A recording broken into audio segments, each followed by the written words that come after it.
তুমি আমাকে ছেড়ে অন্য কাউকে বিয়ে করবে, এটা আমি কোনোভাবেই মেনে নিতে পারবো না। যদি তুমি আমার না হও তাহলে এই জীবন আমি আর রাখবো না। রাত 10টা কি 11টা। নদীর ওপরে নির্মাণধীন ব্রিজের কিনারায় দাঁড়িয়ে আছে আরুষি। চুলগুলো এলোমেলোভাবে উঠছে, মুখে বিষণ্ণতার ছাপ স্পষ্ট। এই মুহূর্তে তার কাছে জীবনটাকে বিষাক্তময় মনে হচ্ছে।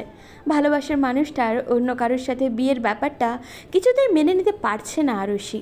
মনে হচ্ছে বুকের ভেতরে কেউ তীব্র কিছু তীর ছুঁড়ে মারছে, চোখের কোণ থেকে জল গড়াচ্ছে। এই জীবন রাখার কোনো ইচ্ছা নেই আরুষির। নদীতে ঝাঁপ দেওয়ার জন্য উদ্যত হতেই কেউ একজন তার কোমর শক্ত করে জড়িয়ে ধরে টেনে এনে ব্রিজের মাঝখানে দাঁড় করালো। Are you mad? এভাবে এত রাতে সুইসাইড করেছেন কেন? আরুষি কান্নারত অবস্থায় বলল, ছাড়ুন আমার হাত। আরে আপু, আগে আমার প্রশ্নের উত্তর দিন। এভাবে সুইসাইড করছেন কেন? আপনাকে বলতে বাধ্য আমি নই, ছাড়ুন। বলে রাগ করে ছেলেটার হাত থেকে নিজের হাত ছাড়িয়ে নিল আরুষি। দু পা এগোতেই ছেলেটা ফের আরুষির হাত চেপে ধরে বলল, এক্সকিউজ মি আপু, কোথায় যাচ্ছেন? আবার নদীতে ঝাঁপ দিতে? জানে আপনার ফ্যামিলি? একটা দীর্ঘশ্বাস ছাড়ল ছেলেটা। আরুষির হাত ধরে রেখেই বলল, চলুন, আপনার বাড়ির ঠিকানা বলুন, আপনাকে বাড়িতে পৌঁছে দিচ্ছি। আরুষি খানিকটা চেঁচিয়ে উঠল, ছাড়ুন আমার হাত, আমি বাড়ি যাব। চলে যান আপনি। এত রাতে একটা মেয়েকে সুইসাইডের দিকে ঠেলে দিয়ে বাড়ি গিয়ে আমি শান্তি পাবো না, তাই কথা না বাড়িয়ে চলুন চুপচাপ। কোনো উপায়ন্ত না পেয়ে আরুষি ছেলেটার সাথে যেতে লাগলো। এখনও অনবরত অশ্রু গড়াচ্ছে তার চোখ থেকে। ছেলেটা আরুষির হাত ধরে হাঁটতে হাঁটতে বলল, এবার বলুন তো, সুইসাইড করতে চাচ্ছিলেন কেন? ভালোবাসি একজনকে, কিন্তু সে আমার ভালোবাসা কোনোদিন বোঝেনি। পরশুদিন তার বিয়ে, যেটা আমি কখনোই নিজের চোখে দেখতে পারবো না। সহ্য করতে পারছি না আর। পুরো পৃথিবী বিষাক্ত মনে হচ্ছে। বেঁচে থাকার ইচ্ছেটাই মরে গেছে। তাই বলে আপনার ফ্যামিলির কথা চিন্তা না করে এভাবে মরে যাবেন? That's not right. একজনকে ভালোবাসেন, তাকে পাচ্ছেন না বলে মরে যেতে চাইছেন। একটাবারও ভাবছেন না আপনার পরিবারের কথা? তারা আপনাকে ছেড়ে কি করে থাকবে? আরুষি চুপচাপ চোখের পানি ফেলছে, কোনো কথা বলছে না। ছেলেটা আবারও বলল, দেখেন আপু, আপনি যাকে ভালোবেসেছেন সে হয়তো আপনার জন্য পারফেক্ট না। আপনার জন্য অবশ্যই আল্লাহ অন্য কাউকে পাঠিয়ে রেখেছে। যাকে হারিয়েছেন সে হয়তো আপনার জন্য কল্যাণকর ছিল না। আল্লাহ নিশ্চয়ই আপনার জন্য বেস্ট কাউকে রেখেছে। এর মাঝে ছেলেটার ফোনে কল এলো। ফোনের স্ক্রিনে তন্ময় নামটা ভাসছে। কল রিসিভ করতেই ওপাশ থেকে তন্ময় বলল, হ্যালো মাহমুদ, বাড়ি পৌঁছেছিস ঠিক মতো? হ্যাঁ, বাড়িতে যাচ্ছি। বাড়িতে গিয়ে কথা হবে। বাই। আরুষি ছেলেটার দিকে তাকিয়ে আছে। মাহমুদ কল কেটে বলল, যেটা বলছিলাম, আল্লাহকে বিশ্বাস করেন তো আপু? করি। তাহলে এটা জানেন তো, আত্মহত্যা মহাপাপ। আরুষি চুপ করে রইল। মাহমুদও এই সময়টাকে কোনো কথা বলল না। একটু পর দম নিয়ে বলল, ভুলেও কখনো কারো জন্য সুইসাইড করতে যাবেন না। বিশ্বাস রাখবেন, পৃথিবীর কোথাও না কোথাও আপনার জন্য কেউ না কেউ আছে। হাঁটতে হাঁটতে তারা দুজন আরুষির বাড়ির কাছাকাছি এসে পৌঁছালো। আরুষিকে বাড়ি অবধি নিয়ে এসে মাহমুদ বলল, কখনো আর এরকম সুইসাইড করার চিন্তা করবেন না আপু। চলি তাহলে, কেমন? বলেই সে নিজের বাড়ির উদ্দেশ্যে হাঁটা দিল। আরুষিও হতাশ হয়ে ঘরে ঢুকলো। মাহমুদের বাড়ি ঢুকতে ঢুকতে রাত প্রায় 12টা। মাহমুদ আজ গ্রামে ফিরবে বলে ওর বোন সুমাইয়া দরজা খুলে অপেক্ষা করছিল। মাহমুদ এসে বাড়িতে ঢুকতেই ড্রয়িং রুম থেকে দৌড়ে এসে সুমাইয়া বলল, কিরে, তোর এতক্ষণ লাগলো বাড়িতে আসতে? আর বলিস না আপু, অনেক ঘটনা। কি হয়েছে আবার? ভিতরে চল, বলছি। মাহমুদ নিজের রুমে গিয়ে ফ্রেশ হয়ে ডাইনিংয়ে আসলো। সুমাইয়া ওর জন্য রাতের খাবার বেড়ে দিল। সুমাইয়া চেয়ার টেনে বসতে বসতে বলল, মা বাবা কি ঘুমিয়ে গেছে? এবার বলতো কি হয়েছে? মাহমুদ আরুষির সাথে দেখা হওয়া থেকে শুরু করে বাকি সব ঘটনা খুলে বলল। সব শুনে সুমাইয়া চিন্তিত হয়ে বলল, মেয়েটার নাম কি? সেটা জিজ্ঞাসা করা হয়নি। নামটা জিজ্ঞাসা করলি না? নাম শুনলে চিনতে পারতাম। আচ্ছা যাই হোক, ওই মেয়ের কথা বাদ দে। তুই খেয়েছিস? দুজনে মিলে একসাথে খেয়ে নেই। 2 দিন পর তো শ্বশুরবাড়ি চলেই যাবি, তারপর তো আর খাওয়া হবে না। মাহমুদ এভাবে বলাতে সুমাইয়ার চোখের কোণে জল চলে আসে। মাহমুদ সুমাইয়ার দিকে তাকিয়ে বলল, কাঁদছিস কেন? এখনই বিয়ের কথা মনে করে মন খারাপ করছিস? বস তো আমার সাথে। মাহমুদ সুমাইয়ার হাত ধরে টেনে টেবিলে বসালো। দুই ভাই বোন একসাথে খাওয়া দাওয়া করে নিল। এরপর কেটে গেছে বেশ কয়েকদিন। মাহমুদ ওই ঘটনা প্রায়ই ভুলতে বসেছে। আজকে সুমাইয়ার গায়ে হলুদ, বাড়ি ভর্তি মেহমান। ওর কাজিন নাবিলা আর মায়া আরও বেশ কয়েকদিন আগেই চলে এসেছে। মায়া আর সুমাইয়া সমবয়সী। মায়ের ছোট বোন নাবিলা। ওরা তিনজনেরই বন্ডিং বেশ ভালো। সুমাইয়ার হলুদ থেকে বিয়ের সব কিছুতেই ওর বাবা বেশ ধুমধাম করে আয়োজন করেছে। একমাত্র মেয়ের বিয়ে বলে কথা। গ্রামের সবাইকে নিমন্ত্রণ করা হয়েছে। সন্ধ্যা থেকে হলুদের অনুষ্ঠান শুরু। আরুষির পরিবারের সবাই এসেছে, শুধু আরুষি বাদে। আরুষিকে না দেখে মায়া উঠে গিয়ে আরুষির মাকে জিজ্ঞাসা করলো, কি ব্যাপার আন্টি, আরুষি আসলো না? আসলে ওর নাকি শরীর তেমন ভালো না, তাই আসেনি। ও আচ্ছা। বলে মন খারাপ করে মায়া চলে গেল। মায়া আর আরুষি বেস্ট ফ্রেন্ড। ওরা একই সাথে একই ভার্সিটিতে পড়ে। আরুষি আজকে এখানে না আসায় মায়ের মনটা বেশ খারাপ হয়ে গেল। একে একে সবাই মিলে সুমাইয়ার গায়ে হলুদ দিতে লাগলো। অনুষ্ঠান শেষে সুমাইয়া শাওয়ার নিয়ে রুমে আসলো। এসে তোয়ালে দিয়ে চুল মুছতে মুছতে ড্রেসিং টেবিলের সামনে বসলো। কাল বিয়ের কথা মনে হতেই খানিকটা লজ্জা আর ভালো লাগা এসে ঘিরে ধরল ওকে। পছন্দের মানুষটার সাথে বিয়ে হচ্ছে, যাকে চেয়েছিল তাকেই তো পেতে চলেছে। বিয়ে করে কাল নতুন আরেকটা বাড়িতে যাবে ও, নতুন সব মানুষের সাথে থাকতে হবে। এসব ভাবতেই অন্যরকম অনুভূতি ওকে ঘিরে ধরেছে। চুল মুছে তোয়ালেটা বারান্দায় মেলে দিয়ে লাইট অফ করে বিছানায় এসে শুয়ে পড়ল। ওদিকে ভোরবেলা পুকুর পাড়ে উদাসীন হয়ে বসে আছে আরুষি। চোখের কোণ থেকে অনবরত জল গড়াচ্ছে। সারা রাত ঘুম হয়নি তার। ভালোবাসার মানুষটার আজকে বিয়ে, এটা ভাবতেই যেন ভিতরটা কেমন দুমড়ে মুচড়ে যাচ্ছে। কিছুতেই মেনে নিতে পারছে না ও। এদিকে গ্রামের ধান ক্ষেতের আইল ধরে হাঁটছে মাহমুদ। গ্রামে আসা হয় না তেমন একটা। শহরে সে আর তন্ময় পড়াশোনা করে। আসলে একসাথে দুজনেই গ্রামে আসে। ভোরে দুজনে একসাথে হাঁটতে বের হওয়ার কথা ছিল, কিন্তু তন্ময় ঘুমের কারণে উঠে আসতে পারেনি। তাই মাহমুদই একাই বের হয়ে গেছে। হাঁটতে হাঁটতে একটা বাড়ির পুকুর পাড়ে এসে আরুষিকে দেখে খানিকটা এগিয়ে আসে। পাশে দাঁড়িয়ে বলে, গুড মর্নিং, বসতে পারি? আরুষি চোখ মুছে মাথা তুলে তাকায়। খানিকটা হাসার চেষ্টা করে বলে, হুম। মাহমুদ আরুষির পাশে বসে বলে, আজকেও তার কথা মনে করে কাঁদছিলেন? আরুষির চোখের পানি ভালোভাবে মোছার চেষ্টা করে কাঁপা কাঁপা গলায় বলল, কই না তো। আচ্ছা, সে যাই হোক, সেদিন তো আপনার সঙ্গে পরিচয় হয়নি, নামটাও জানা হয়নি। নাম কি আপনার? আরুষি। ও, সুন্দর নাম। প্রত্যুত্তরে আরুষি কিছু বলল না। বেশ কিছুক্ষণ নীরবতায় কেটে যায়। নীরবতা ভেঙে আরুষি প্রথম বলে, আপনাকে তো আগে গ্রামে দেখিনি, বেড়াতে এসেছেন নাকি? তেমনটাই বলতে পারেন। আমার নিজ বাড়িতে 1-2 দিনের থাকাটা বেড়ানো বলাই যায়। এখানে আপনার বাড়ি? তবে থাকা হয় না এখানে। আমি আর আমার এক ফ্রেন্ড শহরে থেকেই পড়াশোনা করি। ও আচ্ছা। বেশ কিছুক্ষণ কথা হয় ওদের। উঠে আসার আগে মাহমুদ বলে, কাল তো আপনাকে আমার বোনের গায়ে হলুদে দেখলাম না, আজ কিন্তু বিয়েতে আসতেই হবে। অবশ্যই আসবেন কিন্তু। আরুষি অবাকের চরম পর্যায়ে চলে গেল। অবাক হয়ে বলল, মানে সুমাইয়া আপনার বোন? বোনের বিয়ের জন্যই মূলত গ্রামে আসা। আরুষি ছোট্ট করে জবাব দিল। আচ্ছা, উঠি আমি। মাহমুদ চলে গেল। আরুষির মনটা আবারও বিষাদে ভরে উঠল। যাকে ভালোবাসে তার বিয়েতে যাবে কি করে ও? চোখের সামনে ভালোবাসার মানুষটার বিয়ে তো সহ্য করতে পারবে না। তন্ময় বেশ খুশিতে আছে ভাইয়ের বিয়ে নিয়ে। আজকে ওর বড় ভাই রাজুর বিয়ে সুমাইয়ার সাথে। তন্ময় আর মাহমুদ ছোটবেলা থেকেই বেস্ট ফ্রেন্ড, তাই মাহমুদের বাড়িতে যাওয়া আসা প্রায়ই হতো। তাই সুমাইয়ার সাথেও তন্ময়ের বেশ ভালো সম্পর্ক। রাজু অনেক আগে থেকেই সুমাইয়াকে ভালোবাসত, তাই সোজা বিয়ের প্রস্তাব নিয়েই সুমাইয়াদের বাড়িতে গিয়েছে। সুমাইয়া নিজেও পছন্দ করত রাজুকে। দুপুর হতেই রাজুরা সবাই চলে এসেছে। কিছুক্ষণের মধ্যেই ওদের বিয়ের কার্যক্রম সম্পূর্ণ হবে। সুমাইয়াকে দুটো মেয়ে পার্লারে থেকে এসে সাজিয়ে গেছে। নিজের রুমেই বসেছিল সুমাইয়া আর ওর কাজিনরা। সুমাইয়ার আম্মু এসে ওদেরকে ড্রয়িং রুমে বসতে বলে। ওর কাজিনরা ওকে নিয়ে ড্রয়িং রুমে যায়, রাজুর পাশে নিয়ে বসায়।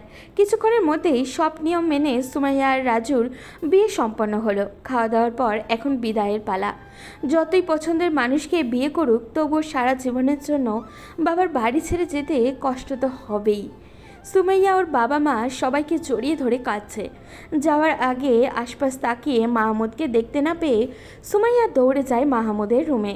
সেখানে গিয়েই ভাইকে জড়িয়ে ধরে কাঁদতে থাকে। ভাই বোন দুজনেই কাঁদছে, দুজনের চোখেই জল। অবশেষে মাহমুদ সুমাইয়াকে ছেড়ে দিয়ে চোখের পানি মুছে দিয়ে বলল, চলো এবার তো যেতে হবে। সুমাইয়া নিজের বোনকে গাড়িতে তুলে দিল। গাড়ি যাওয়ার পর রুমে চলে আসে মাহমুদ। বাড়িটা যেন কেমন খালি খালি লাগছে। রাতে ফুলে সাজানো খাটে বসে আছে সুমাইয়া, ওর পাশে নাবিলা, মায়া আর রাজুর কাজিনরা বসে আছে। নানান কথা বলছে, বারবার লজ্জায় ফেলছে সুমাইয়াকে। কিছুক্ষণ পরেই তন্ময় আর রাজু একসাথে রুমে চলে আসলো। তন্ময় সবার উদ্দেশ্যে বলল, বের হও এবার সবাই রুম থেকে। অনেক আড্ডা দিয়েছ, অনেক রাত হয়েছে। এবার ভাইয়া আর ভাবিকে একা ছাড়ো। আর একটু থাকি না ভাইয়া? তন্ময় ভ্রু কুচকে তাকালো। এই মেয়েটাকে আজ সারাদিন প্রচুর বকবক করতে দেখেছে সে, এক মুহূর্ত চুপচাপ করে থাকতে পারে না। তন্ময় নাবিলার উদ্দেশ্যে বলল, এখানে থেকে করবিটা কি? নিজের বোনের বিয়ের দিন বোন আর দুলাভাইয়ের রোমান্সে ব্যাঘাত ঘটাতে চাইছো কেন? কারো থেকে ছ্যাঁকা খেয়েছো নাকি যে এখন অন্যের রোমান্স সহ্য হয় না? শেষ কথাগুলো খানিকটা বাঁকা হেসে বলল তন্ময়। তন্ময়ের কথার উপস্থিতি সবাই হেসে ফেলল। নাবিলা খানিকটা রাগী গলায় বলল, কি বললেন আপনি? আমি ছ্যাঁকা খেয়ে এসেছি? তাই তো মনে হচ্ছে, না হলে এমন কথা কেউ বলে? বলে ঠোঁট চেপে হাসল তন্ময়। নাবিলা রাগ করে রুম থেকে বেরিয়ে গেল। ওর পিছন পিছন একে একে সবাই রুম থেকে বেরিয়ে গেল। রাজু দরজাটা বন্ধ করে এসে দুজনে একসাথে নামাজ পড়ে নিল। রাজু জায়নামাজগুলো কাবেরে রেখে এসে সুমাইয়ার সামনাসামনি বসলো। সুমাইয়া খানিকটা ইতস্তত বোধ করলেও বাইরে সেটা প্রকাশ করলো না। রাজু সুমাইয়ার গলায় একটা গোল্ডেন চেন পরিয়ে দিয়ে বলল, বউ, এটা তোমার জন্য। পছন্দ হয়েছে তো? সুমাইয়া ওপরে নিচে হ্যাঁ বোধক মাথা নাড়ালো। লজ্জায় কথা বলতে পারছে না ও, সব কেমন যেন গলায় এসে আটকে যাচ্ছে। সুমাইয়ার এমন অবস্থা দেখে রাজু হেসে বলল, এত লজ্জার কি আছে? আমি জানি তুমি আমাকে বিয়ের আগে থেকেই পছন্দ করো, রাইট? সুমাইয়ার এবার দম বন্ধ হয়ে আসার মতো পরিস্থিতি। এই ছেলে কি আজ তাকে লজ্জা দিয়ে মেরে ফেলবে নাকি? রাজু কথাটা বলে নেশাভরা চোখে সুমাইয়ার দিকে তাকিয়ে আছে। সুমাইয়া মাথাটা আরও নিচু করে ফেলল। রাজু ফের আবারও বলল, কি হলো, চুপ করে আছো যে? আমি কি ঠিক বললাম? সুমাইয়া এবারেও চুপ। রাজু কিছুটা হতাশ হলো। তবে সে কি সব কিছু তার ভুল ধারণা ছিল? না, এমনটা তো হওয়ার কথা না। সে গম্ভীর গলায় বলল, জানো, যেদিন তোমাকে প্রথম দেখেছিলাম সেদিনই মনে হয়েছিল আমি তোমার প্রেমে পড়ে গেছি। সেদিন থেকেই আমার মনের সবটুকু জুড়ে শুধু তুমি। তোমাকে খুব খুব ভালোবাসি। রাজুর কথা শুনে সুমাইয়া সারা শরীরে যেন এক শিহরণ বয়ে গেল। যে মানুষটা সে গোপনে ভালোবেসে এসেছে, সেই মানুষটার মুখে ভালোবাসার কথা শুনে বাকশক্তি হারিয়ে ফেলেছে ও। রাজু সুমাইয়ার হাত ধরতেই সুমাইয়া নিজেকে স্বাভাবিক করার চেষ্টা করে ধীর কণ্ঠে বলল, আমিও আপনাকে ভালোবাসি। ওদিকে উদাসীন মনে বারান্দায় বসে আছে আরুষি। মায়া ভার্সিটিতে যাওয়ার জন্য রেডি হয়ে আরুষিদের বাড়িতে আসলো। আরুষিকে রুমে না পেয়ে বারান্দায় চলে গেল।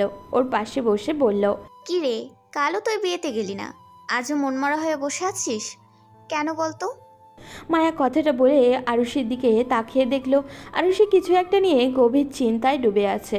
মায়াকে খেয়াল না করেই সে বিড়বিড় করে বলল, কিভাবে তোকে বলবো বল, আমি যে রাজুকে ভালোবাসি। ওর বিয়েতে যাব কিভাবে বল? নিজের চোখে কি করে ওর বিয়ে দেখতাম আমি? মায়া বুঝল না আরুষির কথাটা, তাই ফের প্রশ্ন করলো, কি রে, কি এত ভাবছিস? কালকে বিয়েতে গেলি না কেন?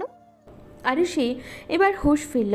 মায়াকে দেখে নিজেকে স্বাভাবিক করে আস্তে আস্তে জবাব দিল, তেমন কিছু না, যায়নি কারণ শরীর ভালো ছিল না। ও আচ্ছা, এখন তাড়াতাড়ি রেডি হয়ে নে, ভার্সিটিতে যাব। তুই চলে যা মায়া, আমি যাব না, ভালো লাগছে না আমার। সামনে এক্সাম আরুষি, এখন না গেলে অনেক ইম্পর্ট্যান্ট ক্লাস মিস করবি তুই। তোর থেকে নোটস নিয়ে নেব। আজ কিছুতেই বাসা থেকে বের হতে ইচ্ছে করছে না। আরুষির মা রুমে ঢুকতে ঢুকতে বললেন, কোনো কথা না আরু, তাড়াতাড়ি রেডি হয়ে মায়ের সাথে ভার্সিটিতে যা। মায়ের কথা শুনে আরুষির অসহায় ফেস করে বলল, জোর করছো কেন মা? শরীর ভালো লাগছে না আমার। আর কোনো কথা শুনতে চাই না তোর। তাড়াতাড়ি রেডি হয়ে বের হ। এমন মন খারাপ করে বসে থাকলে হবে? আরুষি কোনো উপায় না পেয়ে মন খারাপ করে রেডি হতে চলে গেল। রেডি হয়ে এসে দুজনে একসাথে বেরিয়ে পড়ল। গ্রামের রাস্তা ধরে হেঁটে বাজারে এসে রিকশায় করে ভার্সিটিতে যেতে হয় ওদের। দুজনে বাজারে এসে দাঁড়াতেই দেখা হয় তন্ময় আর মাহমুদের সাথে। তন্ময়কে দেখেই ভেঙচি কেটে অন্যদিকে মুখ ঘুরিয়ে দাঁড়ায় মায়া। মাহমুদ এগিয়ে এসে কথা বলে, আরে কেমন আছো তোমরা দুজন একসাথে? আরুষি হালকা হেসে বলল, এই তো ভালো, আপনি? ভালোই, কিন্তু তুমি আর মায়া আপু একসাথে? আমি আর আরুষি বেস্ট ফ্রেন্ড, ভার্সিটি যাচ্ছি। ও আচ্ছা, চলো তোমাদের দিয়ে আসি। লাগবে না, তুমি চলে যাও, আমরা যেতে পারবো। মায়া আর আরুষি চলে যায়। সেই দিকেই অপলক দৃষ্টিতে তাকিয়ে থাকে মাহমুদ। তন্ময় ওর কাছে গিয়ে বলল, ওইদিকে কি দেখছিস সেভাবে? আরুষিকে, মেয়েটা ভীষণ সুইট। তন্ময় এবার মাহমুদের কাঁধে ধাক্কা দিয়ে বলে, ব্যাপার কি বলতো? I think I fall in her love দোস্ত। বাবা, তুইও প্রেমে পড়লি ভাই? বলে দে ওকে তোর মনের কথা। কিন্তু ওয়েট, ও তো আমাদের থেকে বড়। তাতে কি, ভালোবাসাতে কি এসব দেখা লাগে নাকি? মনের মিল হলেই হলো। তাহলে আর দেরি করছিস কেন? দ্রুত যা, গিয়ে বলে দে। সময় হলে বলবো। মেয়েটা এখন অনেক ডিপ্রেশনের মধ্যে আছে। মানে কিসের ডিপ্রেশন? আর তুই এত কিছু জানলি কি করে? সেসব তুই বুঝবি না, এখন চল। বলেই মাহমুদ বাইকে উঠে বসে তন্ময় বাইকে উঠে বলল, কিন্তু এখন যাব কোথায়? কোথায় আবার? ওদের ভার্সিটিতে। তন্ময় আর কিছু বলল না। মাহমুদ বাইক নিয়ে যেতে শুরু করলো। আকাশে রোদের ছিটে ফোটাও নেই, মেঘলা আকাশ। উত্তরে ঠান্ডা হাওয়া বইছে। ভার্সিটির ছেলেমেয়েরা মাঠে বসে আড্ডা দিচ্ছে। ক্লাস করে বেরিয়ে ক্যাম্পাসে বসে আছে মায়া আর আরুষি। আরুষির বেশ মন খারাপ, সে তো আসতেই চায়নি, মায়া তাকে জোর করে নিয়ে এসেছে। আরুষিকে এভাবে চুপচাপ বসে থাকতে দেখে মায়া রীতিমতো বিরক্ত হয়ে যাচ্ছে। বিরক্তি নিয়েই বলে উঠল, এই হয়েছেটা কি তোর? এভাবে চুপচাপ বসে আছিস কেন? জানি দোস্ত, কিছু ভালো লাগছে না। এই আগে তো তুই এমন ছিলি না, কদিন ধরে দেখছি তুই চুপচাপ হয়ে গেছিস। কি হয়েছে তোর? বললাম তো কিছু না, শরীর ভালো লাগছে না। মায়ার দৃষ্টি মাঠের অপর প্রান্তে ভার্সিটির গেটে পড়তেই আরুষিকে বলে, এই দেখ, মাহমুদ আর ওর ওই বন্ধুটা না? মায়ের কথায় ওর দৃষ্টি অনুসরণ করে তাকায় আরুষি। মাহমুদ আর তন্ময় ওদের দিকেই তাকিয়ে আছে। মায়া বলল, চল বাসায় চলে যাই। কেন? নিজেই তো এসেছিলি আমাকে নিয়ে, এখন চলে যেতে চাইছিস কেন আবার? এত কথা বলতে ভালো লাগে না, চল তো। বলে টেনে দাঁড় করালো আরুষিকে। হাত ধরে টানতে টানতে একদম গেটের কাছাকাছি এসে পড়ল ওরা। তন্ময়দেরকে ক্রস করে গেট দিয়ে বের হতে যাবে এমন সময় তন্ময় বলল, আমাদের দেখে এভাবে পালাচ্ছ নাকি? মায়া যেতে গিয়েও থেমে গেল। পেছনে ঘুরে এসে তন্ময়কে সামনে দাঁড়িয়ে বলল, কেন? আপনাদের দেখে পালাতে যাব কেন? সেটাই তো দেখলাম, আমাদের দেখেই তড়িঘড়ি করে বেরিয়ে যাচ্ছিলে। জি না, আমরা এখন এমনিতেও বের হতাম। আপনারা কি এমন যে আপনাদের দেখে পালাবো? মাহমুদ দুজনকে তর্ক করতে দেখে বিরক্ত হয়ে বলল, দুপুর তো হয়ে গেছে আপু, বাইরে থেকে একেবারে লাঞ্চ সেরে তারপর বাড়িতে যাবে। আরুষি মায়ের থেকে নিজের হাত ছাড়াতে ছাড়াতে বলল, আচ্ছা মায়া, তুই তাহলে যা, আমি বাড়িতে গেলাম। বলে কয়েক কদম এগোতেই মাহমুদ দৌড়ে আরুষির সামনে পথ আটকে দাঁড়িয়ে বলল, আরে আরে, কোথায় যাচ্ছেন? বাড়িতে। বললাম না সবাই মিলে লাঞ্চে যাব। আপনারা যান, আমার ভালো লাগছে না। এই জন্যই তো বলছি চলুন, গেলে আপনার ভালো লাগবে। তন্ময় এগিয়ে এসে বলল। চলেন বলতে গিয়েও থেমে গেল তন্ময়, কারণ মাহমুদ ওর দিকে রাগের দৃষ্টিতে তাকিয়ে আছে। তন্ময় যে ভাবি বলতে চাইছিল সেটা বুঝতে পারে মাহমুদ। মাহমুদকে এভাবে তাকাতে দেখে তন্ময় চুপ হয়ে যায়, আমতা আমতা করে বলল, না মানে চলুন, গেলে ভালো লাগবে, মনটাও ফ্রেশ হবে। মায়াও এসে জোর করলো। ও তাই ওদের সবাইকার কথা আর সে আর ফেলতে পারলো না। ওরা সবাই মিলে একটা হোটেলে গিয়ে বসলো। সবাই একসাথে লাঞ্চ করে কিছুক্ষণ ঘোরাঘুরি করে বাড়ি ফিরল। এভাবে কয়েকদিন কেটে যায়। আজকে বিকালে মাহমুদ আর তন্ময় গ্রাম থেকে চলে যাবে। এমনিতেই ওর অনেকগুলো ক্লাস গ্যাপ গিয়েছে, আর ক্লাস মিস দিবে না বলেই তাড়াতাড়ি চলে যাচ্ছে সে। অন্যবার এলে আরও কম থাকা হতো, কিন্তু এবার সে যে এভাবে হঠাৎ করে আরুষির প্রেমে পড়ে যাবে সেটা মাহমুদ ভাবতেও পারেনি। আরুষির সাথে সময় কাটানোর জন্য, কথা বলার জন্যই এবার আরও কিছুদিন বেশি থেকেছে সে। আরুষির সাথে বেশ ভালো একটা বন্ডিং তৈরি হয়েছে। আপনি থেকেই তুমি বলা শুরু করেছে। অবশ্য আরুষি আপনি করেই বলে। তন্ময় আর মায়ার মধ্যেও বেশ ভালো একটা ফ্রেন্ডশিপ তৈরি হয়েছে। পরন্ত বিকেল, সূর্যে তেমন একটা তেজ নেই। আরুষি ওর রুমের বারান্দায় চাদর গায়ে ছড়িয়ে বই পড়ছিল। মায়া দৌড়ে এসে বলল, তুই এখানে? মাহমুদ চলে যাচ্ছে, দেখা করতে চাই তোর সাথে। প্রথমে আলসেমিতে যেতে ইচ্ছা করলেও কিছু একটা ভেবে উঠে দাঁড়ালো আরুষি। গায়ে ভালোভাবে চাদর জড়িয়ে মায়ের সাথে বেরিয়ে এলো। ওদের বাড়ি থেকে সামান্য দূরে আম গাছের নিচে ব্যাগ কাঁধে দাঁড়িয়ে আছে মাহমুদ আর তন্ময়।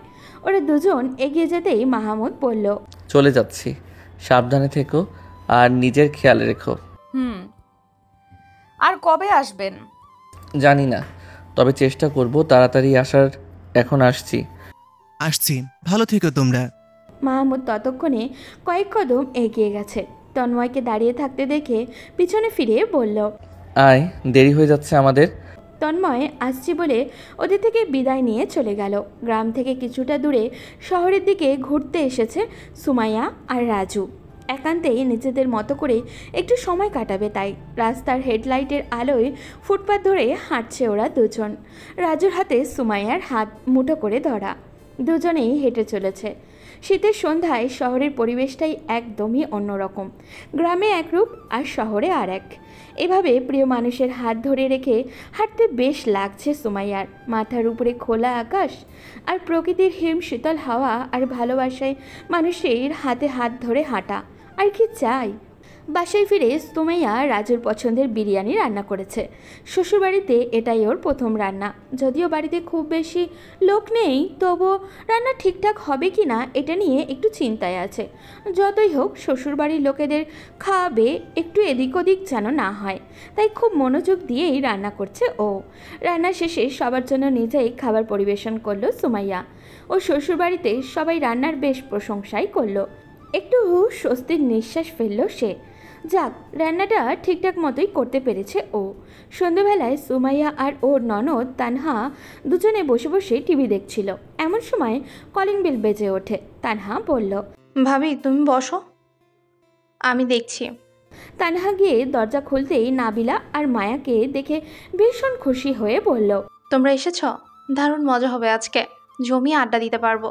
তানহার ডাক শুনে রাজ্যুর মা রুম থেকে বের হতে হতে বলল, কে এসেছে রে তানহা? বলে ড্রয়িং রুমে এসে নাবিলা ওর মাকে দেখে তিনিও ভীষণ খুশি হন। এগিয়ে এসে বলেন, আরে তোমরা কেমন আছো? আলহামদুলিল্লাহ আন্টি, আপনি কেমন আছেন? এই তো আলহামদুলিল্লাহ। দাঁড়িয়ে আছো কেন? বসো বসো। আরে আন্টি, ব্যস্ত হবেন না। তোমরা গল্প করো, আমি তোমাদের জন্য নাস্তা নিয়ে আসছি। বলে তিনি কিচেনে চলে গেলেন। সুমাইয়া, নাবিলা, মায়া, তানহা ওরা সবাই মিলে একসাথে জমিয়ে আড্ডা দিতে লাগলো। ওদিকে আরুষি শুয়ে শুয়ে ফোন দেখছে। এমন সময় আননোন একটা নাম্বার থেকে মেসেজ আসে। এত রাতে মেসেজ? কৌতূহল নিয়ে মেসেজটা ওপেন করে ও। মেসেজটা একটু চিঠির মতো করে লেখা। কেমন আছো? শরীর মন ঠিক আছে তো?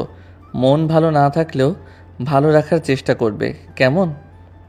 কারোর জন্য নিজের জীবনটা নষ্ট করার চিন্তা ভুলেও করবে না কিন্তু। যাকে ভালোবাসতে সে তোমার হয়নি এটা ভেবে উল্টাপাল্টা কাজ করতে যাবে না একদম। তুমি লাইফে আরও ভালো কাউকে ডিজার্ভ করো। সে তোমাকে ভীষণ ভালোবাসবে, ভীষণ হ্যাপি রাখবে। দেখো, নিজের খেয়াল রেখো, যত্ন নিও। ইতি তোমার চেনা জানার মধ্যেই কেউ। মেসেজটা পড়ে একটু ভাবতে বুঝতে পারলো এটা মাহমুদ ছাড়া আর কেউ হবে না, কারণ ওর ব্যাপারে এসব শুধু মাহমুদই জানে। আরও বেশ কয়েকবার মেসেজে চোখ বুলালো। শিওর হওয়ার জন্যই নাম্বার ডায়াল করলো সে। 2-3 বার রিং হতে রিসিভ করলো মাহমুদ। আরুষি বলল, আপনি মাহমুদ তাই না? আরুষির কণ্ঠ শুনে মাহমুদ হেসে বলল, বুঝে ফেললেই তাহলে। না বোঝার কি আছে? আপনি ছাড়া আমার ব্যাপারে আর কেই বা এত সব জানে? তবে 1 মিনিট, আমার নাম্বার কোথায় পেয়েছেন? তোমার বেস্ট ফ্রেন্ড যে আমার কাজিন, সেটা কি ভুলে গেছো? তার মানে মায়া নাম্বার দিয়েছে? হুম, মায়া আপুর থেকেই নিয়েছি। ও আচ্ছা। যেগুলো মেসেজে বলেছি সেগুলো মনে থাকবে তো? হুম আচ্ছা, গুড নাইট। কাল এক্সাম আছে, দোয়া করো আমার জন্য। গুড নাইট, রাখছি। বলেই কল কেটে দিল আরুষি। নিজের অজান্তেই ঠোঁটের কোণে হাসি ফুটে উঠল ওর। ছেলেটা কি সুন্দর বোঝে তাকে, কি সুন্দর করে সব কিছু বোঝায়, সাপোর্টও দেয়। ছেলেটার সাথে কথা বললে মনটাও হালকা লাগে আরুষির। ফোনটা পাশে রেখে কম্বল গায়ে জড়িয়ে শুয়ে পড়ল ও। গ্রামে ভীষণ ঠান্ডা। সন্ধ্যা নামতে না নামতেই চারিদিকে কুয়াশায় ঢেকে যায়, আর রাত বাড়তে বাড়তে ঠান্ডাও বাড়তে থাকে। কম্বল জড়িয়ে শুয়ে পড়তেই ঘুমের দেশে তলিয়ে যায় আরুষি। বেশ কয়েক মাস পর আজ গ্রামে ফিরল মাহমুদ, তন্ময় দুজনেই। মাহমুদ ঠিক করেছে গ্রামে ফিরেই এবার সে আরুষিকে তার মনের কথা জানাবে। এতদিন কথা বলতে বলতে একটু বুঝতে পেরেছে যে মেয়েটা সেই ডিপ্রেশন থেকে কিছুটা হলেও মুভ অন করতে পেরেছে। সেবার ব্রিজের উপর থেকে যখন আরুষিকে টেনে নামিয়ে এনেছিল, তখন তার সেই বিষণ্ণ কান্না ভেজা মুখশ্রীর দিকে তাকে কেমন একটা অদ্ভুত মায়া জন্মেছিল তার প্রতি। আর সেই মায়ার প্রেমেই পড়ে যায় মাহমুদ। তার জীবনের এই হঠাৎ প্রেমের আগমন কথাগুলোই বাসে বসে বসে ভাবছে মাহমুদ। কখনোই এত তাড়াতাড়ি বাড়ি ফেরা হয় না তার। এবার আরুষিকে দেখার জন্যই তাড়াতাড়ি ফিরছে সে। আরুষির কথা ভেবে ভেবে মুচকি হাসে মাহমুদ। তন্ময় পাশ থেকে বলল, ভাবের কথা ভাবছিস নিশ্চয়ই। আচ্ছা, রাজি হবে তো যদি জুনিয়র বলে রিজেক্ট করে দেয়? এতদিনে কথা বলতে বলতে যা বুঝেছি, আরশিও আমার প্রতি কিছু তো ফিল করে। নয়তো মায়ার থেকে যা শুনলাম, ও কখনোই কোনো ছেলেদের সাথেই কথা বলে না। সে জায়গায় আমার সাথে বেশ স্বাচ্ছন্দ্যেই কথা বলে। তাহলে তো তোর লাইন ক্লিয়ার ভাই। আমার লাইনটা কবে সেটিং হবে বল? তন্ময়ের কথা শুনে মাহমুদ ভ্রু কুচকে তাকিয়ে বলল, তোর লাইন মানে? তুই আবার কাকে ভালোবাসিস? বলতে পারি, কিন্তু আগে বল। শোনার পর কোনো রিয়াক্ট করবি না? আজব, রিয়্যাক্ট করব কেন বল? না থাক, পরে একদিন বলবো। থাকবে কেন, এখনই বল। আবার কি গোলমাল পাকিয়েছিস তুই? দোস্ত, আমি না তোর কাজিন মায়াকে ভালোবাসি। বলতেই মাহমুদ বেশ সিরিয়াস ভঙ্গিতে রেগে তাকালো তন্ময়ের দিকে। তন্ময়ের ফেস ততক্ষণ চুপসে গেছে। তন্ময়ের এমন চুপসে যাওয়া চেহারার দিকে তাকিয়ে হো হো করে হেসে ফেলল মাহমুদ। তন্ময় বেচারার অবস্থা তখন যায়। এমনিতেই সে টেনশনে আছে, এর মধ্যে এই ছেলে তার সাথে মজা করছে। মাহমুদ হেসে তন্ময়ের কাঁধে হাত রেখে বলল, আমার এক্সপ্রেশন দেখেই তোর এই অবস্থা? তোর মায়ার বাবাকে বলবি কি করে ওনার মেয়েকে যে তুই ভালোবাসিস? উনি কিন্তু ভীষণ রাগী। সেজন্যই তো তোকে বলা, প্লিজ তুই একটু ম্যানেজ করে নিস ভাই। আমার ভীষণ ভয় হচ্ছে। আচ্ছা, দেখা যাক কি হয়। দেখা যাক না, বল ম্যানেজ করবি। তোর ভরসায় কিন্তু ওই পথে পা দিয়েছি। আচ্ছা ভাই, করব। বাড়ির সদর দরজার কড়াঘাতের শব্দ শুনে ড্রয়িং রুমে লাইট জ্বালিয়ে দরজার কাছে আসেন মাহমুদের মা। এত রাতে কে এলো আবার ভেবে জোর কণ্ঠে জিজ্ঞাসা করলো, কে এসেছেন? তখন বাইরে থেকে মাহমুদ বলল। মা, আমি। মাহমুদের গলার স্বর শুনে মাহমুদের মা বেশ অবাক হন। দরজা খুলে চোখের সামনে সত্যি সত্যি মাহমুদকে দেখে বলেন, বাবা, তুই এসেছিস এত তাড়াতাড়ি? আমাকে কি এখানেই দাঁড় করিয়ে রাখবে? ভিতরে গিয়ে কথা বলি। মাহমুদের মা ছেলের কথা শুনে মুচকি হেসে তাকে ঘরে নিয়ে গেলেন। মাহমুদ ঘরে ঢুকে হাতে থাকা ব্যাগটা সোফায় রাখতে রাখতে বলল, আমাকে দেখে অবাক হয়েছো মা? হবই তো, এমনিতে তো হাজারবার বললেও বছরের আগে আসিস না। কোনো কাজে এসেছিস নাকি? এটা কোনো কথা হলো আম্মা? নিজের বাড়িতে আসতেও কি কারণ লাগে? তা লাগবে কেন, কিন্তু তুই তো কোনো দরকার ছাড়া তো আসিস না, তাই বললাম। এখন থেকে মনে হচ্ছে বাড়িতে আসতে হলেও কৈফিয়ত দিতে হবে। হয়েছে বাপ, আমার ভুল হয়েছে। এবার হাত মুখ ধুয়ে জামা কাপড় পাল্টে আয়। খাবার বাড়ছি, আগে খেয়ে নে। খেয়ে এসেছি আমি, ভীষণ টায়ার্ড হয়ে আছি। রুমে গেলাম, বিশ্রাম প্রয়োজন। বলেই নিজের রুমে চলে যায় মাহমুদ। ছেলের এমন কাণ্ডে অবাক হলেন মাহমুদের মা। পরক্ষণেই ভাবলেন এতদূর জার্নি করে এসেছে, তাই হয়তো মেজাজটা উল্টোপাল্টা হয়ে আছে। তাই উনিও ড্রয়িং রুমে লাইট নিভিয়ে নিজের রুমে চলে গেলেন। পরদিন সকালবেলায় মাহমুদ তন্ময়দের বাড়িতে যায়। দুজনে ড্রয়িং রুমে সোফায় বসে আড্ডা দিতে ব্যস্ত। নিজেদের রুম থেকে বেরিয়ে কিচেনে যাওয়ার সময় ড্রয়িং রুমে মাহমুদ আর তন্ময়কে বসে থাকতে দেখে নিজের চোখে যেন বিশ্বাস করতে পারে না সুমাইয়া। দৌড়ে ওদের কাছে এসে বলে, কিরে, তোরা কখন এলি? তন্ময় তখন হেসে মাহমুদের কাঁধে হাত রেখে বলল, কাল রাতেই এসেছি আমরা। তুমি তোমার রুমে ছিলে বলে আমাকে দেখোনি ভাবি। সুমাইয়া তখন এগিয়ে এসে মাহমুদের পাশে বসে বলে, তা কি মনে করে এত তাড়াতাড়ি গ্রামে ফেরা দুইজনের? অন্য সময় তো কল দিতে দিতেও পাওয়া যায় না। সেটা তোমার ভাইকে জিজ্ঞাসা করো ভাবি। আমার ইচ্ছে আসেনি, তোমার ভাই জোর করে নিয়ে এসেছে। কি ব্যাপার বলতো মাহবুব? গ্রামে কারো প্রেমে টেমে বললি নাকি? থাকলে বলতে পারিস, আমরা আপত্তি করব না। হোয়াট আ গেস ভাবি, একদম ঠিক ধরেছ। তোমার ভাই তার প্রিয়তমার থেকে আর দূরে থাকতে পারছে না, তাই তো কাল উড়ে উড়ে চলে এসেছে তাকে দেখতে। আমি কতবার বললাম আর একটু পর যাই, না জোর করে টেনে নিয়ে আসলো। তন্ময় তখন হাসতে হাসতে কথাগুলো বলছিল সুমাইয়াকে। তখন মাহমুদ রাগের দৃষ্টিতে তাকিয়ে তন্ময়ের দিকে তাকায়। তন্ময় সেটা দেখে বলল, এভাবে তাকাচ্ছিস কেন? যা সত্যি তাই বললাম। এই তন্ময় সত্যি বলতে কখনোই পিছপা হয় না। সুমাইয়া কথাটা শুনে বেশ অবাক হয়। তার ভাই প্রেমে পড়েছে অথচ সে জানে না। সুমাইয়া মাহমুদের দিকে তাকিয়ে বলল, তা কে সে? তন্ময় এত কিছু বলে দেওয়াতে তন্ময়ের পিঠে কয়েকটা কেল খুশি বসিয়ে দেয় মাহমুদ। তন্ময় রুম থেকে দৌড়ে বেরিয়ে যেতে যেতে বলল, বলে দে ভাবিকে, কে এসে কে এসে হয়েছি বলেই হাসতে হাসতে বেরিয়ে যায় তন্ময়। সুমাইয়া তখন মাহমুদের আরও পাশ ঘেঁষে বলল, ভাই তো বল, হয়েছি। উফ আপু, তুইও না ওর কথা শুনেছিস? আহা, বল না নামটা, কি আছে এতে? আরুষিকে ভালোবাসি আমি। আমার বান্ধবী আরুষি? কি বলিস এসব? কবে থেকে চলছে সব? দূর আপু, তুইও না, প্রেম টেম এখনো শুরু হয়নি, ওকে এখনো বলিনি কথাটা। কি বলিসনি এখনো? না, এখনো বলার সুযোগ হয়নি, তবে আজকে ওকে বলবো। আচ্ছা, তাহলে বলে দেখ ও কি বলে। তবে এখন তাড়াতাড়ি টেবিলে ব্রেকফাস্ট করে নিবি। সুমাইয়ার কথা মতো মাহমুদ গিয়ে টেবিলে বসলো। ব্রেকফাস্ট শেষে তন্ময় মাহমুদ দুজনেই নিজেদের বাইক নিয়ে বেরিয়ে পড়ে। গন্তব্য আরুষিদের ভার্সিটির ক্যাম্পাসে ঢুকে মাঠের একপাশে বাইক নিয়ে দাঁড়ায় দুজনে। ক্লাস শেষে আরুষি আর মায়া একসাথে বের হলো। তন্ময় আর মাহমুদ হঠাৎ করেই ওদের সামনে এসে দাঁড়ালো। দুজনেই বেশ অবাক হলো। মায়া অবাক হওয়ার কণ্ঠে বলল, তোমরা এই সময় এখানে?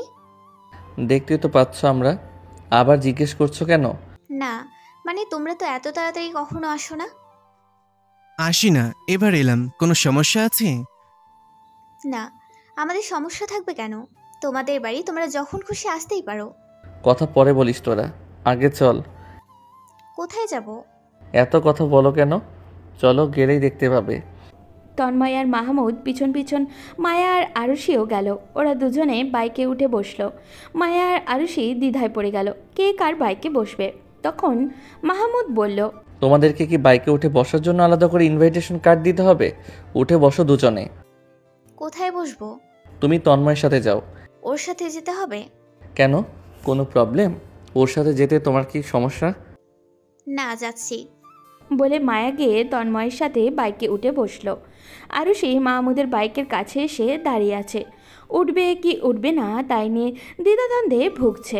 আরুষিকে এভাবে রোবটের মতো দাঁড়িয়ে থাকতে দেখে মাহমুদ আরুষিকে বলল, কি হলো, উঠো। এভাবে হাঁ করে দাঁড়িয়ে আছো কেন?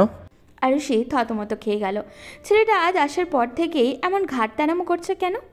আরুষি নিজেকে স্বাভাবিক করে বাইকে উঠে বসতেই মাহমুদ আর তন্ময় বাইকতে স্টার্ট দিল। বাইক চলতে শুরু করলো। তন্ময় হেলে দুলে বাইক চালাচ্ছে।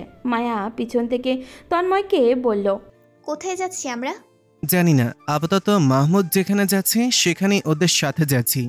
মায়া আর কথা বাড়ালো না, চুপচাপ বসে রইল বাইকের পেছনে। ঘন্টা দেড়েক পর ওরা প্রায় শহরের কাছাকাছি একটা ক্যাফেতে এসে পৌঁছালো। ক্যাফেতে ঢুকেই আরুষি আর মায়া দুজনে বেশ অবাক হয়ে গেল, কারণ ক্যাফেতে ওরা ছাড়া আর কেউই নেই। পুরো ক্যাফেটা বেশ সুন্দর করে সাজানো। তন্ময় এসব দেখে হাঁ করে মাহমুদের দিকে তাকিয়ে আছে। মাহমুদ তন্ময়কে আলাদা ডেকে নিয়ে বলল, আজকেই মায়াকে প্রপোজ করে দিস, আমাদের সুন্দর একটা মোমেন্টস ক্রিয়েট করার জন্যই এত সব অ্যারেঞ্জ করেছি। কিন্তু দোস্ত, ও যদি রিজেক্ট করে? আরে ভাই, করবে না, এই সুযোগ আর পাবি না, আজই প্রপোজ করে ফেল। বলছিস সত্যি ওকে আজ প্রপোজ করে ফেলবো? হুম, আর দেরি করলে পাখি উড়াল দিবে বহু দূরে। মাহমুদ আর তন্ময় দুজনেই হাতে গোলাপ নিয়ে এগিয়ে এসে আরুষি আর মায়ের সামনে হাঁটু গেড়ে বসলো। আরুষি আর মায়া দুজনেই বেশ অবাক হয়ে একে অপরের মুখের দিকে কিছুক্ষণ তাকিয়ে থাকলো। কি হতে যাচ্ছে কিছুটা হলেও দুজন আন্দাজ করতে পারছে। মাহমুদ আর তন্ময় দুজনেই আরুষি আর মায়ার দিকে ফুল এগিয়ে দিলেও will you marry me Arushi? Will you marry me Maya? ওদের থেকে একসাথে এভাবে প্রপোজাল পেয়ে আরুষি আর মায়া আরও এক ধাপ অবাক হলো। মাহমুদ আর তন্ময় দুজনেই ওদের উত্তরের অপেক্ষায় তাকিয়ে আছে। কি হবে তাদের উত্তর? যদি তারা না করে দেয় তাহলে তাদের এই দুই বন্ধুর কি হবে? তারাও কি আরুষির মতো সুইসাইড করার ট্রাই করবে?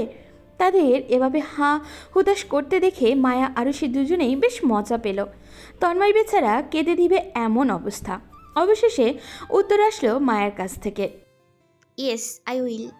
মায়ার থেকে এই উত্তর তন্ময়ের প্রত্যাশাই ছিল না। তন্ময় তার ভয় ছিল মায়া যদি রিয়্যাক্ট করে, কারণ মাহমুদের সাথে আরুষি যতটা ফ্রি ততটা তো তন্ময়ের সাথে মায়া না।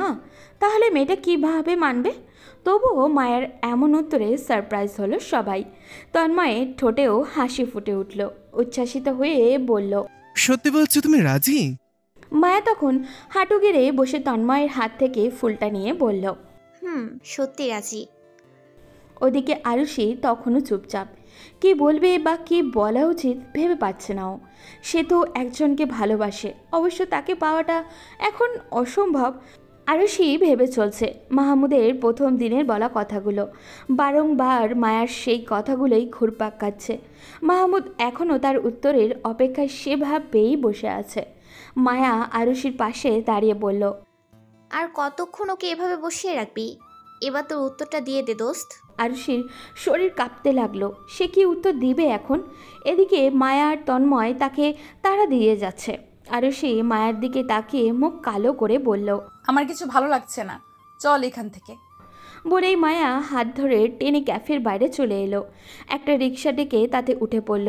মাহমুদ আর তন্ময় দৌড়ে আস্তে আস্তে ওরা দুজনেই চলে গেল। তন্ময় তখন মাহমুদকে বলল, দোস্ত, এটা কি হলো? মাহমুদের ভিতরে কি চলছে কেউ বলতে পারবে না। তন্ময় মাহমুদের হাত চেপে ধরল, কিন্তু মাহমুদ হাত ছাড়িয়ে নিয়ে কিছু না বলে বাইকে বসে বাইক স্টার্ট দিয়ে চলে গেল। তন্ময় দৌড়ে গিয়ে নিজের বাইক স্টার্ট দিতে দিতে বলল, আরে তোরা সবাই আমাকে ফেলে যাচ্ছিস কোথায়? রিক্সা ছুটে চলেছে ওদের গ্রামের দিকে। উদাসীনভাবে রিক্সায় বসে আছে আরুষি। তার ভিতরে তোলপাড় হয়ে যাচ্ছে। মায়া পাশে বসেছিল, কিন্তু আরুষিকে কিছু জিজ্ঞাসা করতে পারছিল না। বেশ কিছুটা সময় অপেক্ষা করার পর আরুষিকে কিছু বলতে না দেখে মায়া বলল, এভাবে ওখান থেকে চলে এলি কেন? মাহমুদকে কি তোর পছন্দ না? মায়ের প্রশ্নের হুট করেই যেন হুঁশ ফিরে পেল আরুষি। অদ্ভুত দৃষ্টিতে মায়ের দিকে তাকালো, এরপর ছোট্ট করে জবাব দিল, জানি না, আমার কিচ্ছু ভালো লাগছে না।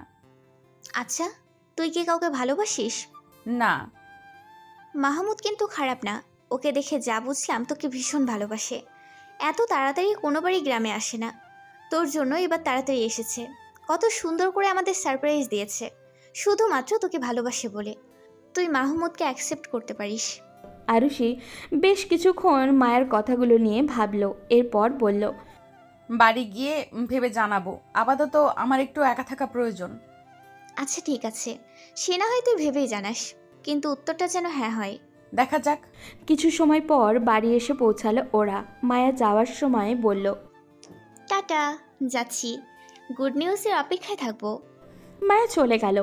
আরুষি সারা রাত ধরে এই ব্যাপারটা নিয়েই ভাবল। কিছুতেই ওর ঘুম আসছে না। অনেক চিন্তা ভাবনার পর ভাবল কাল দেখা করবে মাহমুদের সাথে। টেক্সট করলো মাহমুদের নাম্বারে, কাল ভোরবেলা নদীর পাড়ে আসবেন, কথা আছে। মেসেজ টোন বেজে উঠতেই মাহমুদ ফোন হাতে নিয়ে মেসেজ চেক করলো। মেসেজটা পড়ে ভাবতে লাগলো, কি বলবে আরুষি? ও কি তাহলে রাজি, নাকি আবার আমাকে ইগনোর করে চলে যাবে? ও যদি আমাকে ভালো না বাসে তাহলে আমার কি হবে? এইসব ভাবতে ভাবতেই ঘুমিয়ে পড়ল মাহমুদ। সকালে ঘুম ভাঙতেই আবার সেই চিন্তা তাকে চেপে ধরল। ভয়ে ভয়ে সে রেডি হতে লাগলো।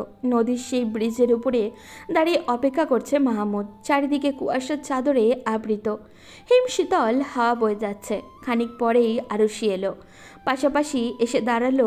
মাহমুদের দৃষ্টি নদীর পানিতে নিবদ্ধ, সেদিকে তাকিয়েই বলল, কি বলবো বলো, এখানে ডাকলে কেন? এত তাড়া কিসের আপনার? নাকি রেগে আছেন আমার উপর? রেগে থাকবো কেন? তোমার উপর রাগ দেখানোর কোনো অধিকার কি আমার আছে? কথাটা যে বেশ অভিমান করে বলেছে মাহমুদ তা বুঝতে বেগ পেতে হলো না আরুষির। সে হালকা হেসে বলল, যদি বলি আজ থেকে অধিকার আছে। মাহমুদ এবার ঘুরে দাঁড়ালো, আরুষির দিকে তাকিয়ে বলল, মজা করছো আমার সাথে? আজব, মজা কেন করতে যাব? মাহমুদ আর কিছু বলল না। আরুষি কিছুক্ষণ চুপ থেকে হঠাৎ করেই বলে উঠল, মাহমুদ, আমি রাজি। মাহমুদ এবার কিছু বলল না। আরুষি অবাক হয়ে মাহমুদকে নিজের দিকে ঘুরিয়ে বলল, কি বললাম শুনতে পেয়েছেন? মাহমুদ শুনছে ঠিকই, কিন্তু মুখে বলল, হুম, শুনতে পাইনি, আবার বলো। বলেছি যে আপনাকে বিয়ে করতে আমি রাজি। তাহলে কাল ওভাবে চলে এসেছিলে কেন? বাড়ি এসে সবটা ভেবে তবেই ডিসিশন নিয়েছি। বুঝলাম। হাঁটবেন? হাঁটা যায়। দুজনে পাশাপাশি ব্রিজের উপর দিয়ে হাঁটছে। এই ব্রিজেই ওদের প্রথম দেখা। তখন দুজনের কাছে দুজনেই ছিল অচেনা অজানা। আজ দুজনে একে অপরের সাথে সারা জীবন থাকার সিদ্ধান্ত নিয়েছে। নাবিলার বিয়ে ঠিক হয়েছে পারিবারিকভাবেই। ছেলে শহরের হসপিটালের ডাক্তার, তাই তার ফ্যামিলি সহ তারা সেখানেই থাকে। আজকে নাবিলাকে দেখতে এসে ছেলের বেশ পছন্দ হয়েছে, তাই সামনের সপ্তাহে বিয়ের ডেট ফিক্সড করে গেছে। মায়া ভার্সিটি শেষে তন্ময়ের সাথে কিছুক্ষণ ঘোরাঘুরি করে বাড়ি ফিরতে ফিরতে বিকেল হয়ে যায়। বাড়িতে ফিরে নাবিলার বিয়ের খবর শুনেই দৌড়ে নাবিলার রুমে যায়। পিছন থেকে জড়িয়ে ধরে বলে, বনু, আমি ভীষণ ভীষণ ভীষণ এক্সাইটেড। তোর বিয়ে ঠিক হয়েছে। তা আমাদের হবু দুলাভাইয়ের নাম কি? তামিম। ঘুম থেকে উঠেই মায়ের মাথাটা গরম হয়ে গেছে। ওকে নাকি এখন ছেলেপক্ষের সামনে শাড়ি পরে তৈরি হয়ে যেতে হবে। নাবিলা ওকে বারবার তাড়া দিচ্ছে। এক প্রকার বিরক্ত হয়েই শাড়ি পরে ড্রয়িং রুমে যায় সে। সামনে বসে থাকা ছেলেরা আর তার পরিবারের দিকে তাকাতেই 440 ভোল্টের শক খায় ও। তন্ময় আর ওর ফ্যামিলি সবাই এসেছে। তন্ময়ের ফ্যামিলিরও সবারই মায়াকে পছন্দ হয়েছে। ওদের বিয়ের ডেটও নাবিলার বিয়ের দিনই ফিক্সড হয়েছে। এদিকে মাহমুদ ওর ফ্যামিলি নিয়ে আরুষির বাড়িতে বিয়ের প্রস্তাব নিয়ে যায়। আরুষির বাবা প্রথমে মেয়েকে বিয়ে দিতে রাজি না হলেও পরে রাজি হন। মাহমুদের ফ্যামিলির অনুরোধে ওদের বিয়ে একই দিনে ঠিক হয়। মূলত এটা মাহমুদেরই প্ল্যান। যখনই শুনেছিল নাবিলার বিয়ে ঠিক হয়েছে তখনই প্ল্যান করেছে ওদের ফ্যামিলিকে মানিয়ে তিনজনেরই বিয়ে একই দিনে ঠিক করবে। দেখতে দেখতে দিন কেটে গেল। সবার পরিবারের সম্মতিতেই ওদের গায়ে হলুদ। বিয়ের সমস্ত কিছুর আয়োজন গ্রামের একটি কমিউনিটি সেন্টারের সাথেই করা হয়েছে। আরুষি, মায়া আর নাবিলা তিনজনেই একই সাথে পার্লার থেকে সেজেছে। তিনজনকেই হলুদের সাজে খুব সুন্দর লাগছে।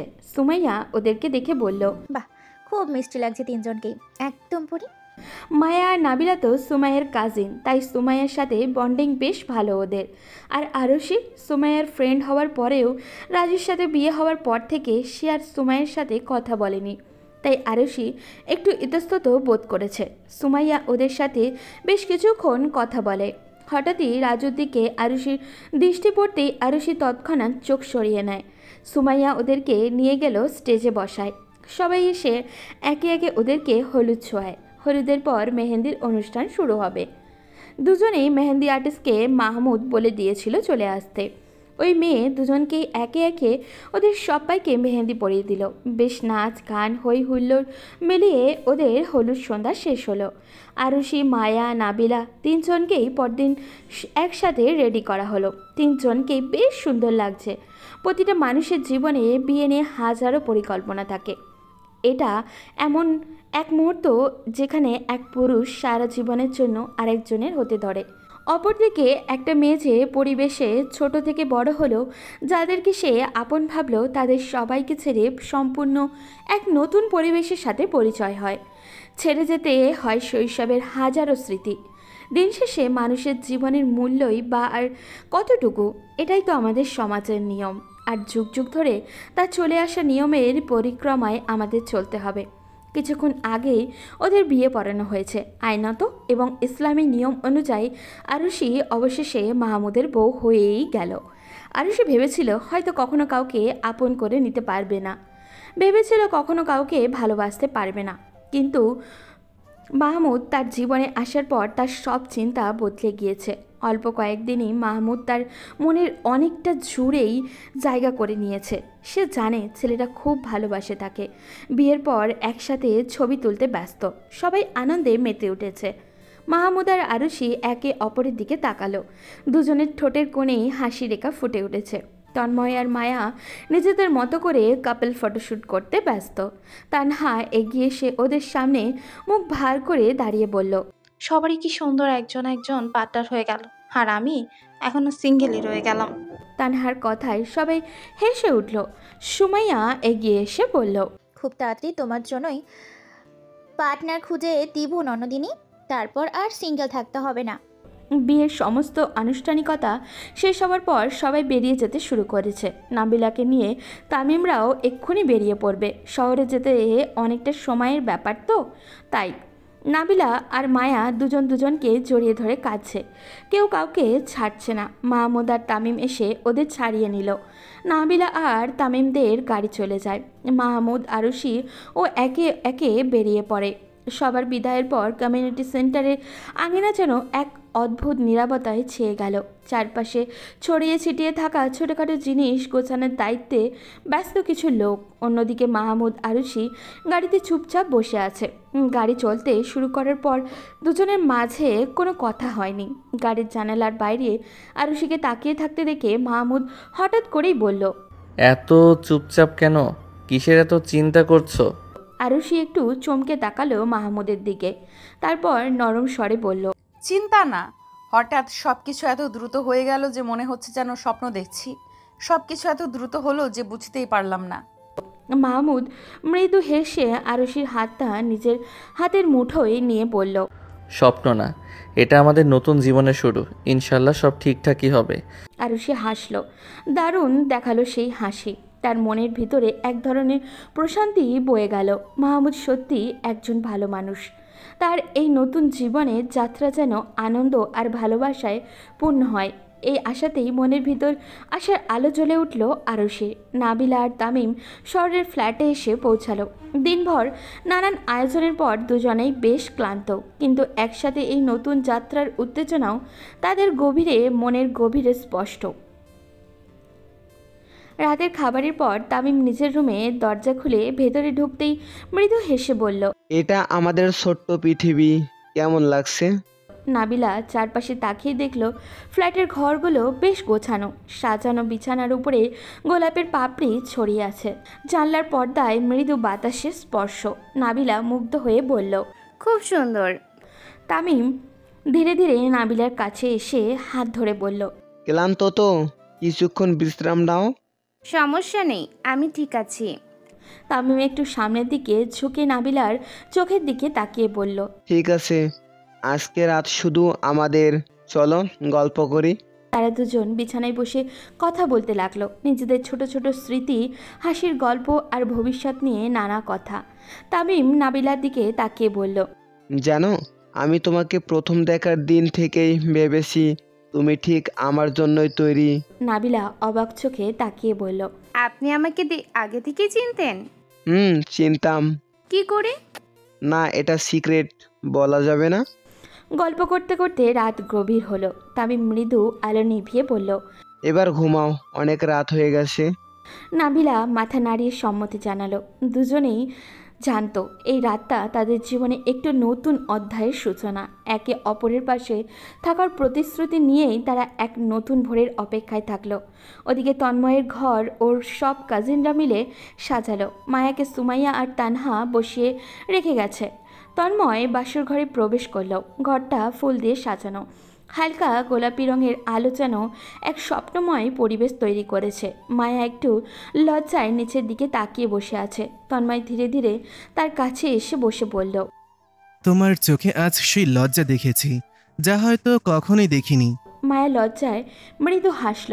তন্ময় তার হাতে হাত রেখে বলল, আজ থেকে আমরা একে অপরের জীবনসঙ্গী। তুমি জানো তো আমি তোমাকে খুব ভালোবাসি। মায়া তন্ময়ের দিকে তাকিয়ে সম্মতিসূচক হাসি দিল। অন্যদিকে মাহমুদ আর আরশি তাদের নতুন সাজানো ঘরে প্রবেশ করলো। ঘরে সাদা ফুলের সৌরভ আর হালকা সুগন্ধি মোমবাতির আলো যেন পুরো পরিবেশটাকে স্বর্গীয় করে তুলেছে। আরশি একটু অপ্রস্তুত হয়ে দাঁড়িয়ে আছে।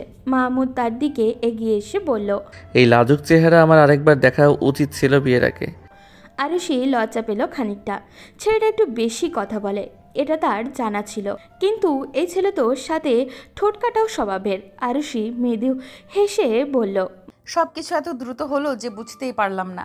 মাহমুদ আরশির হাতটা ধরে পাশে বসিয়ে বলল, জীবনে কোনো কিছুই নিখুঁত হয় না, তবে আমরা একসাথে থাকলে সব কিছু নিখুঁত মনে হবে। আরশি মাহমুদের চোখে চোখ রাখল। সেই মুহূর্তে তার মনে হলো এই মানুষটি তার জন্য সঠিক। সে তো সত্যিই ভালোবাসে তাকে এবং সারা জীবন তাকে ঠিক আগলে রাখতে পারবে। বাসর রাতের এই মুহূর্তগুলো যেন প্রত্যেক নবদম্পতির জীবনে এক নতুন প্রতিশ্রুতি এবং ভালোবাসার বন্ধন নিয়ে ভরে উঠল। দূরের গ্রামের পুকুর পাড়ের জোনাকের আলো আর আকাশে ভরা পূর্ণিমা যেন এই নতুন শুরুর সাক্ষী হয়ে রইল।